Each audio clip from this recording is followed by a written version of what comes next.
Example 2 looks very similar to example 1, except that we still have the same carrying amount, but the expected future net cash flows undiscounted has now only $580,000.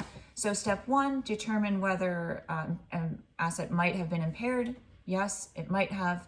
So we go to step 2, compare the carrying value of the asset, in which case is still $600,000. Compare that to expected future cash flows, undiscounted. So we're saying that this equipment is only going to bring us $580,000 in the future, and we have it on the books for $600,000. So clearly we are overstating the value of the asset. We need to impair it. But it's not, that impairment is not going to necessarily be for the $580,000. So carrying value is greater than expected future cash flows, so impairment testing is needed. Impairment is needed.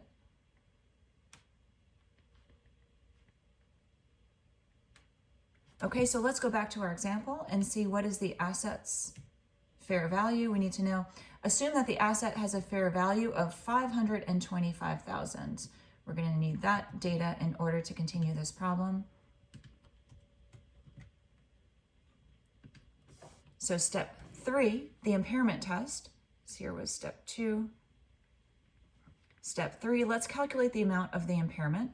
The amount of the impairment is equal to the difference between the fair value, and that's just going to be given to us. We're not going to have to do any discounting. Fair value is $525,000.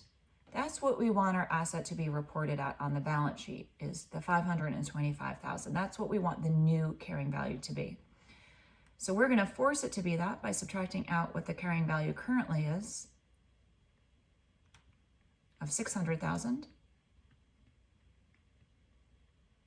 And so this difference is our loss on impairment, which is $75,000. So we need to bring the asset's value, book value or carrying value down by $75,000. And so the entry to record this impairment would be debit the account loss on impairment or impairment loss for $75,000 and credit accumulated depreciation on the equipment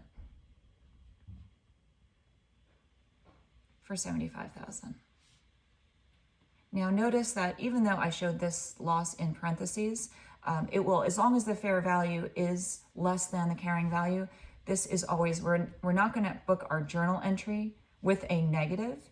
We're going to just simply debit for the amount of the difference, the absolute value amount of the difference. That concludes impairment, and that includes all the material that we need to know related to Chapter 11, depreciation, revisions of depreciation estimates, and impairment.